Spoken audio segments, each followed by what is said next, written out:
Can we get along together even if we have very differing views on different matters? Can we have a conversation to where we're focused on relationships rather than being right, rather than being argumentative, combative? Can we stop what I call voiceless, faceless communication by way of internet if it's starting to go south? Can we do this and try to create amicable relationships? Listen, and we'll learn how to do that. Hi there, and thank you for joining us on the Overcomers Overcoming podcast.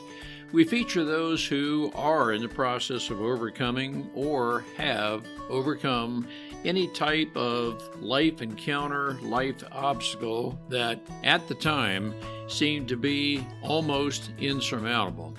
With this podcast, we have three objectives in mind. Our first objective is we want you to know with a confident resolve you are not alone. We want to work with you. We want you to know there are others who are working with you, who want to help you through whatever you are encountering, and together we will get through whatever you're experiencing. Our second objective is there are multiple options for any life encounter you are facing. We want to help you develop a resolve that there are various options and solutions to any life dilemma. Our third objective is to help you with critical thinking skills. If you're encountering something that was possibly a decision you made sometime in the past, and if you had the opportunity for a life redo, you would make a different decision. We want to help you with those critical thinking skills that can help you make an informed decision and not encounter what you're going through at the moment. We are the Cooper Culture, a veteran-owned business. We work with business personnel and families to develop and sustain connected relationship cultures within their families and organizations. That type of organization is one where people feel wanted, appreciated, and genuinely a part of that organization. I'm with my wife and business partner, Marty, who has helped me facilitate this podcast. Today we feature Philip Blackett. Very impressive resume, which includes a beginning in his early life of being autistic, but also for the first 4 years of his life, he was nonverbal. He explains being nonverbal, and he is on the autistic spectrum, very articulate, very conversive, and has multiple degrees from Dallas Theological Seminary and Harvard Business School. Marty, what were some takeaways for you? Philip is amazing, but I want to say I think all autistic children are amazing because they are very smart, and Philip shows this and tells about how his grandmother, his grandfather, and his mother helped shape him. They believed in him and they helped him go through the process of learning, which I would love it for all autistic children's parents to listen to Philip, because this is a learning lesson we have learned listening to Philip and his outstanding personality and how smart he is. He's very articulate and a great person to learn from. Let's listen and learn together. Philip, it is great to be with you. I want to try to summarize, which is just a very brief part of your extensive resume for our listeners. You have a very extensive background. You've been with FedEx, Goldman Sachs, Bank of America, and Chick-fil-A. You have a Master's of Divinity from Southern Baptist Theological Seminary, and you have an MBA from Harvard Business School and a bachelor's degree in political science and economics from University of North Carolina. In the context of North Carolina, you are an avid Tar Heel fan. I got to make sure our listeners know I am a Virginia Tech Hokie graduate, so we are natural rivals. In spite of that, we are each a member of the human race. Right. And I just want to ask you real quick, was it Charlotte or where was the University of North Carolina? Chapel Hill. Chapel Hill. All right. Our daughter went to that school in Charlotte. Oh, okay. UNCC, Yeah, Nice. the yeah. Charlotte School. But Philip, gosh, you've got an impressive resume. And I'll tell our listeners just straight up, Marty and I are faith-based. You are as well, Philip. We don't hammer that, bang that at all, but that is the foundation of our beliefs in our life. But Philip, I'm very interested in speaking with you about, you mentioned life on the autism spectrum. And in the context of your book, Disagreeing Without Disrespect, How to Respectfully Debate with Those Who Think, Believe, and Vote Differently from You, I know sometimes the A word, autism, takes on a different meaning with different people. Certainly, ideological differences can cause various things to happen. With all of that lengthy intro, Philip, great to have you with us. I'm excited to be here, Ron. Thanks so much for having me, Ron and Marty. I'm thrilled to have this conversation with you.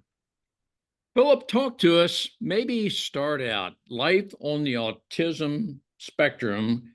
Are you self-diagnosed, clinically diagnosed? How would you define autism in with your life? So I think for me, it probably would be more self-diagnosed that was validated and maybe confirmed with my own children. So I have two twin daughters. They're 7 years old now, and both of them were officially or formally diagnosed with autism spectrum disorder. I kind of put two and two together, given the fact that when I was growing up, my mom told me that I was nonverbal until I was about 4 years old. I do remember going through occupational therapy classes before school. I do remember my grandmother making a huge investment in me over the summertime for me to try to catch up with the rest of my class, so I'd be more in the crowd versus more of an outsider. And I think even now with my wife, she knows me better than anybody else. She knows my particular social cues and quirks about me. And especially it kind of helps that she's a geneticist too, to pretty much confirm, hey, Philip, I do think there's a link between our daughters and you. So I would definitely say, for sure, more so than others, self-diagnosed autistic. No, I appreciate that explanation. Did you feel somewhat of an outcast, not accepted? Did you have a challenge with relationships? Is that a part of the autistic spectrum? I would think so, Ron. I think that even back when I look back at like early years, and sometimes I would go about, friendships differently, even like childhood crushes differently when I was much younger, that people would think, oh, that's cute. But then I look back at it years later, and say, oh gosh, like what was I thinking during that time? The things I would do that I thought made sense, but for somebody on the outside be like, that looks kind of awkward. And so, yeah, I think it's one of those things that was something for me. I struggle with a good bit, wanting to not be the one that's, you know, pointed out for something different or weird about me, but more so just want to be a part of the in crowd. And then later on, this whole sense of wanting to be a people pleaser played a role too, because now it was a sense of you didn't want to engage in conflict or confrontation. And so if there's a way you can dodge that by acquiescing to somebody else's desires or demands or wishes in that matter, even if it's, at your sacrifice, then that was something I was probably willing to do for sure. Some people think, and for me, it is totally erroneous thinking, but maybe you're not employable. Some people think autism spectrum disorder has some correlation with a learning disability. I will tell you, Philip, with your very impressive background, the degrees you have, you dispel any image about any learning disability. You are an entrepreneur, you own your own business. It would seem to me, Philip, you have, I don't know if the term is correctly stated, you've overcome, you've leveraged whatever it is on the autism spectrum disorder scale.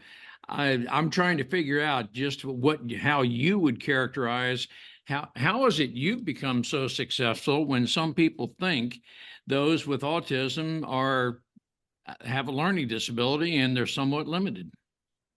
Well, I first thank you, Ron. It's very nice of you to say. I think a few things come up top of mind for me. When I was growing up, autism wasn't seen in the same light as it is today. And I say that as a good thing today versus what was the case 20, 30 years ago.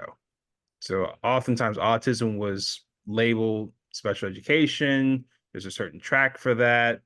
And just, hey, we just make the best out of that. And I think a big credit goes to my mother and my grandparents, in particular my grandmother, who was very much, you know, taking on time, resources, talent, whatever was necessary to intervene as much as possible at an early stage to help me not only catch up, but then spark a interest in learning for me that started to become more sustainable and more self-propelling and more of a game for me personally, as far as like how well I can do in certain fields of study and how far we can go with this. And so I think that plays a big role there. The other part I would say too, Ron, is, they call it autism spectrum for a reason, right? So you have a spectrum of where people find themselves, and there's two extremes, and then there's a middle ground, right? And so I think for me, when I was much older and started to get more into trying to understand what this is, and maybe I have Asperger's syndrome, maybe it's high functioning autism, because I'm very, very good at math, and that sort too. I think that's just part of just understanding like there's a variety of where you can go.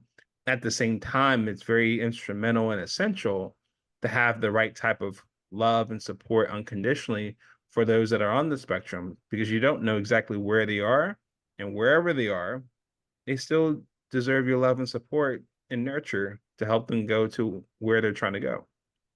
I really appreciate two things, particularly you said love unconditionally and understanding.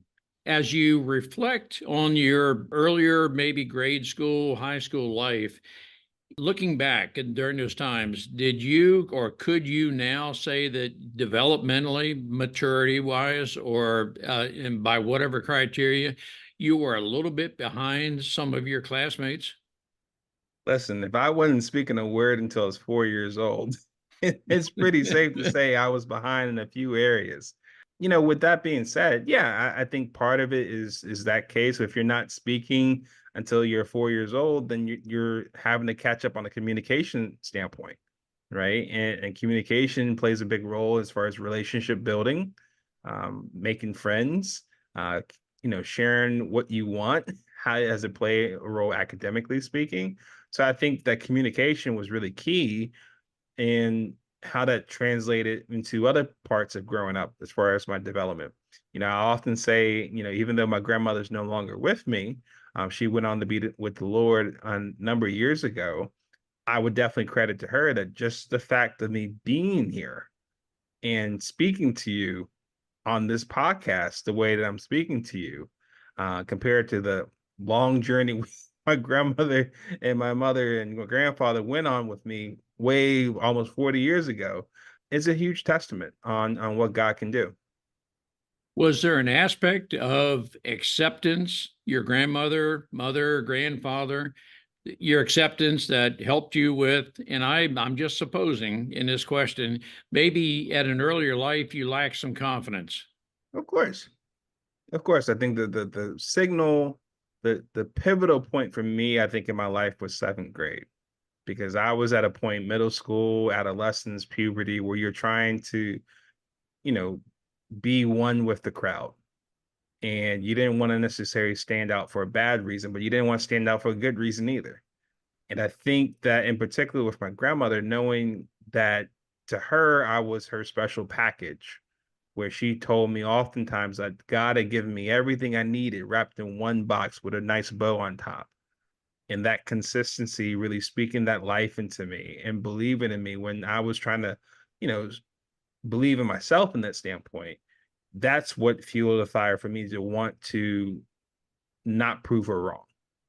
I wanted to prove her right. And I think that from seventh grade, just being in the middle of the class, not really caring too much about school, to eighth grade, being valedictorian in my class, taking on top academic honors in multiple classes, and then where that went from there, um, that was a pivotal point. And I owe a lot to my grandmother for that stamp. I want to ask you, from the time when you weren't speaking, you were 4 years old before you spoke. How did they communicate with you, and what happened that you started speaking? So at 4 years old, there's not much I really remember, to Hmm. be honest, right? All I do remember is my mother and grandparents would tell me that I would just sit there and just smile at you. I wouldn't say anything, but I think that for them, from what I gathered from them, this was they kept on investing in me. They kept talking to me. They kept reading stories to me. They kept holding me, spending time with me, and that sort. It was just those certain things that made me feel comfortable with them versus other people. I think that played a role too, where I felt safe. Hmm.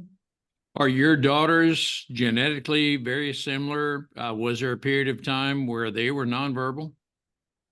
To some degree, I think what was helpful here was we got a good handle of what was going on at an early stage. And so we were able to find out what services were available for early intervention to help with that. Where now, if you looked at both of them, you probably couldn't tell that they're on the spectrum. I know I can because I can see certain parts of myself in both of them. But I think what was key for sure, Ron, was once we did get a diagnosis and having the help with my wife as well during this point, we really tried to see what resources and services were available. And we did our best to allot as many of those as we could provide for our kids so that they could keep up. And, this past school year was first grade for the girls. And so that was a huge thing for us because the previous year, obviously kindergarten, what's going on in my mind as a father is, are my girls going to be able to hang with the rest of the students? Are they able to do the activity so they can move on to another grade? I don't want them to just be moved up just out of pity. I want them to be able to merit the, hey, like they learn what they need to learn and they're ready to move on to the next grade. And so for me, just the fact that they were able to do that first grade, going on to second grade this fall, was a significantly proud moment for me, just saying, hey, like I believe these girls are gonna be okay. I love hearing what you say, and it's a lot of our belief. I mean, what I'm reading into what you're saying, Philip, is you had maybe at the top of the list was your grandmother, along with Hmm. grandfather and mother, who believed in you, Hmm. and you knew that, and that became a foundational principle, and you build on that. And as you said earlier, you wanted to prove them right that yes, you have a lot of value and whatever it is you are experiencing at the time, you're going to overcome and you're going to be somebody. I will tell you, Philip, you're very, very articulate. You have the degrees. For anybody who may think that, well, you're not employable, you are not a candidate for education, et cetera, and so on, it certainly seems to me like you are if I could use the word, poster child for the degrees and the fact that you're an entrepreneur, you've started your own business, but you, in hindsight, are self-declared, but yet there's a lot of evidence based on your testimony. You are living life, or you have overcome whatever that term may be on the autistic spectrum scale. I appreciate it, Ron. Thank you.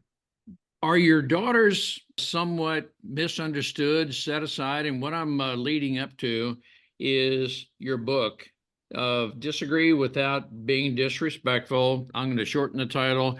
We can learn to get along with each other. But have your daughters experienced maybe any type of separation, non acceptance, whatever term, due to their autistic nature?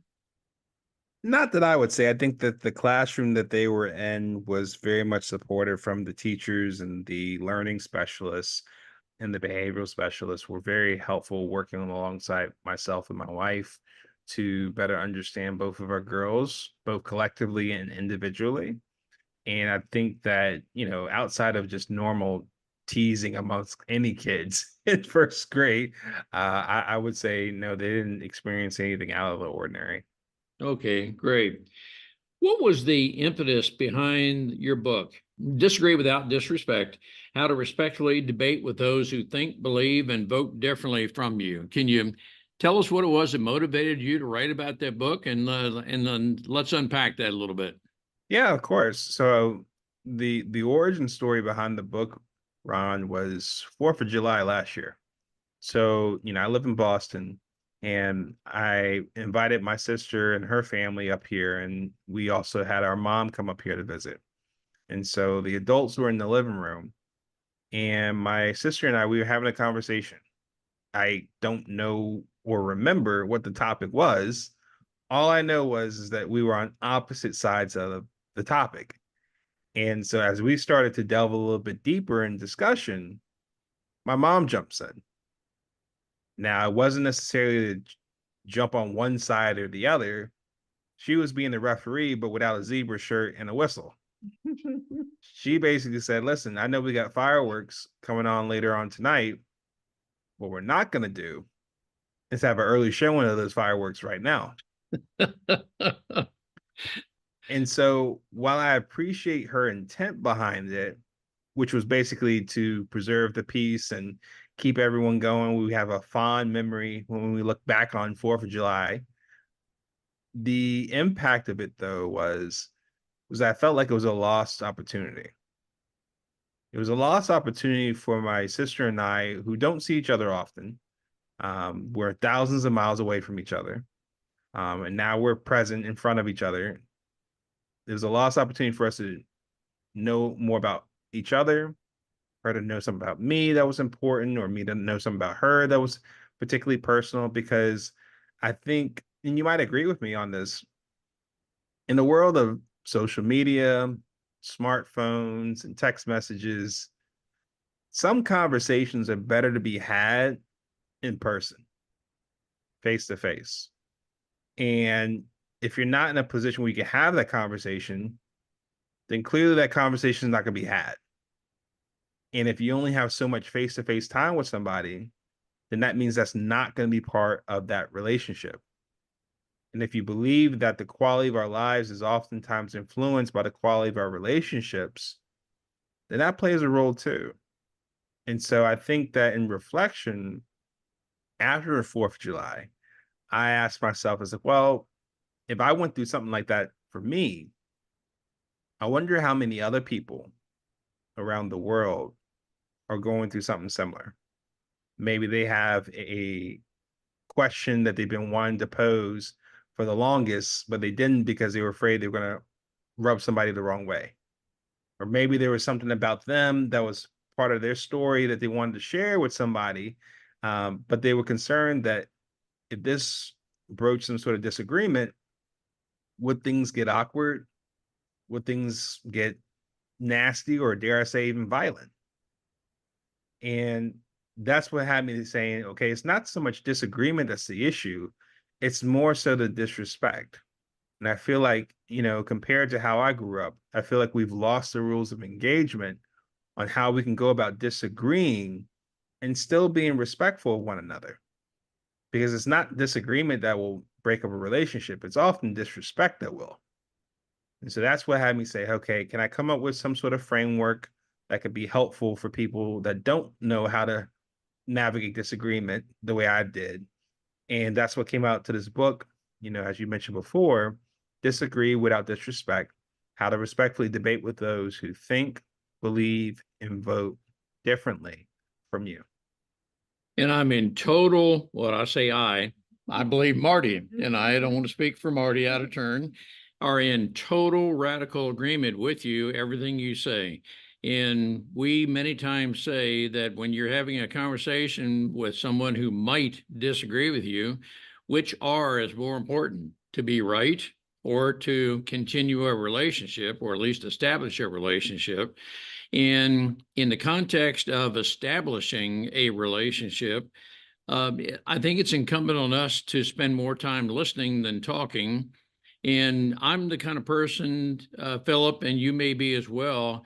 I welcome people who vehemently disagree with me because I know how people like me think. I want to listen to learn how other people think, but I'm going to ask them, why do you think that way? And I'm interested in knowing what their perspective is, their background, and so forth. I'm not necessarily here to try to influence them to think differently, but I do want to know the why behind why it is you think the way you do. And I'm not interested in, I'm going to approach you from the not part. I'm not interested in being confrontational or combative. I am interested in learning. No, I think you hit on a great point, Ron. It's almost in a sense that there is a way we can approach it that is still influential, but it's not so much based on the words we actually say. Because just by actually offering to listen to somebody, hear the backstory behind why somebody believes the way he or she believes, what's the background behind it, ask clarifying questions to further understand someone where they feel like they're heard, that they feel like they can put down their guard around you and just be open and honest and even vulnerable.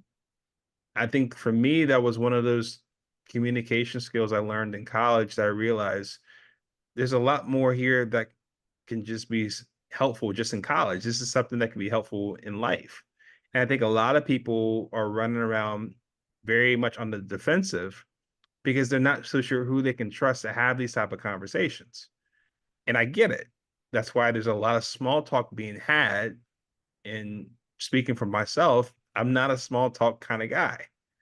So I had to learn that I don't want to delve in small talk and just stay limited to that. So how can I help provide a setting for people where they feel comfortable going beneath the surface? And I think that's the case that a lot of people want to see and be a part of. It's just you don't know who you can trust in that matter. I'm curious if you have a forum, and I totally agree with you about social media. I use the term frequently. Yes, we turn into keyboard warriors too often that I can do one-upsmanship, and the fact that I may denigrate you, hey, social media is largely faceless, voiceless, my term. But if we just take the time to want to understand each other and learn from each other, we all have different backgrounds, perspective, and so forth. But again, I want to learn about other people, and I know there are some who are radically different from me. And I'm not here necessarily. Okay, yes, I would like to persuade you to think a little bit different, but I can't make you do that. Maybe through association with us, you can see something positive in my life and the way we live. Maybe over a period of time of relationship, that could be a point of influence. But I'm not here to philosophize with you, Philip. I'm very interested in learning just how you deal with people. We're talking to you from Boston. I'm just guessing you are maybe surrounded by people who don't necessarily agree with your ideology, your framework. And again, Marty and I, are faith-based as you are, and we may be in the minority in a group of people. Yeah, so I agree with you, Ron. I think that that's not something I'm running away from. It's actually something I'm running towards. I think a quote that I try to keep top of mind for me was one that I read in I think it was the book How to Win Friends and Influence People by Dale Carnegie. And it was attributed to him saying, a man convinced against his will is of the same opinion still. Mm-hmm. And so why that's significant is the fact that, listen, there should be no reason for me to try to force anything on anybody, right? I'm much more um, in awe or in appreciation if somebody sees things from my point of view just from us having a conversation. I don't have to do any scare tactics. I don't have to threaten anybody. I don't have to put somebody down. I can just have an honest, fact-based conversation and no name calling. And still at the end of the day, even if it's something I don't convince that person right then and there, it just might be the approach I had, just the demeanor that may be more influential after the conversation than anything else that would lead someone to say, hey, I thought about what you said, Philip, and I like to have another conversation. Or I had a question. I'd be curious on your thoughts on this. And oftentimes it's keeping that door open, as I talk about often in the book, for continued conversation, because you hit it on the nail, honestly, Ron, that when it's more important for you to build a relationship versus trying to assert who's right and who's wrong, that's what's oftentimes going to rule the day for you, because oftentimes that's what's going to help somebody like come more to your side and be more open to what you have to say. And so I think that that's what's going on in my mind regarding that.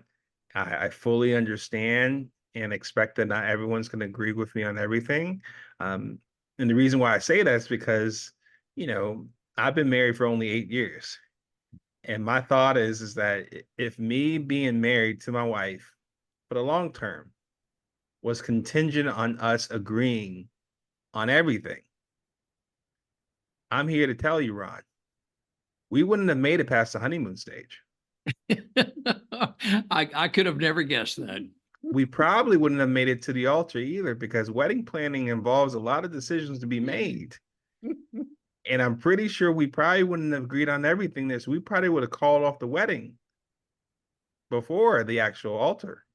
So the thought that comes to my head using that example is, okay, marriage, the most intimate and most close of relationships God provided for us. If they can stand the test of time, these type of relationships, two people, two sinners, two imperfect, fallible human beings that are going to make mistakes, that are going to have different points of view, and you're going to disagree from time to time. If those same two people can stay together for 5, 10, 20, 30 plus years, in spite of those disagreements, what's the takeaway and lessons we can learn from that? Because I can imagine those same lessons of what keep those people together are the same type of lessons we can take note from that we can apply in our other relationships with people we're not spending the rest of our lives with. You're right on. I will tell you, I feel as if I have some amount of credibility in saying what I'm about to say. Two people who can at times vehemently disagree with each other Yeah. can still remain married. September 7th of 2024, Marty and I will celebrate our 56th year of marriage. Wow. And I can tell you, Philip, the best is yet to come. Congratulations. Oh, no, that is all good. It takes work. And that's not a bad thing, Mhm. right? Like we were put in on this earth to work. That was part of our duty. So work also goes into our relationships too. Mhm. Yes. Philip, maybe close out on this note, but you are a very articulate person, and I'm not here to patronize you. You are. And I'm thinking now that you were nonverbal for the first 4 years of your life. Was there some, maybe even decades, where you had to become the articulate, very congenial, conversive person you are, or did it just blossom naturally after overcoming your period of being 4 years of being nonverbal? What I would say for you, Ron, is what you see is not just Philip. What you hear is not just Philip either. What you're hearing and seeing is essentially my mother, my grandfather, and definitely my grandmother. So at an early age, it was imparted to me that being articulate is a great thing. It's not a patronizing thing. If somebody compliments you on how well you speak, you say thank you. If someone compliments you on how neat you write, like actual handwriting, right? Not typing, you say thank you, because part of that was when my grandmother sat me on her lap and we had those blue and white handwriting tablets. And over the summer, she would just go over my print over and over and over again. So even though she's not here for me to write the way I write and still get compliments to this day, it's a credit to her. For people that compliment me on how well I speak, given the fact that I started nonverbal, it's a credit to the people that invested in me back that time. So that's what I would say for my own kids. That's a part of the legacy I would like to continue among my family, just understanding that how important communication is. And yeah, I think it really came off the sense of like seventh grade. I think that's where things really changed for me. And part of that was, you know, let's see how well you can do in life by focusing on being a great communicator. Philip, I want to ask you, and I know we're recording, I'm going to ask you if you might consider committing to another episode. We need to make known, not in a forceful way, as you quoted Dale Carnegie, we cannot force anyone to do anything they don't want to do. But I do believe our demeanor can be one of great, very positive influence. The more we interact with established relationships and are willing to listen, I believe we can overcome much of the animosity that exists within us as we purpose to establish relationships with other people. Would you consider another episode? And I can envision the possibility of even more than one more episode. How is it through our demeanor, our conversation, our relationships, we can develop friendships and we can overcome and not be combative, saying a lot of different things. We can learn how to effectively confront differences without being combative or confrontational. Would you be willing to come back and talk with us more about that? Absolutely. I would love to. I would appreciate that, Philip. I know, and we talked about it before we started this podcast, you are in the process of moving from Boston to further south. Maybe we would pick up this episode after you have made the move. But on behalf of our listeners, I want to sincerely appreciate your attitude, your demeanor, everything that you very possibly have had to endure to get to the point that you are of being an entrepreneur and a person who's accomplished a lot and a lot more yet to come. Thank you. Absolutely. My pleasure. Thank you so much, Ron and Marty, for having me here. I really enjoyed our conversation here. We appreciate having the opportunity to share our and our guests' life experiences with you. The Cooper culture advances organizations to achieve and sustain high retention rates, connected communication, and trust through personality insights and principled leadership. You can contact us at our website, thecooperculture.com, and you can contact us directly at ron@thecooperculture.com or Marty, M-A-R-T-Y, at thecooperculture.com. We work with you to help assess aspects of your culture to advance the environment and people to their best performance. We do that through our staff of certified personal performance coaches, leadership trainers, keynote speakers, and disc personality behavior experts. You can book a speaking engagement directly through our website by contacting us at ron@thecooperculture.com. We look forward to sharing our life experiences with you, some of which are profound, some of which are pretty funny. Some of those life experiences are ones we'll never do that again because we've been through stuff. We truly look forward to working with you, speaking with you, helping advance you in any way that we can.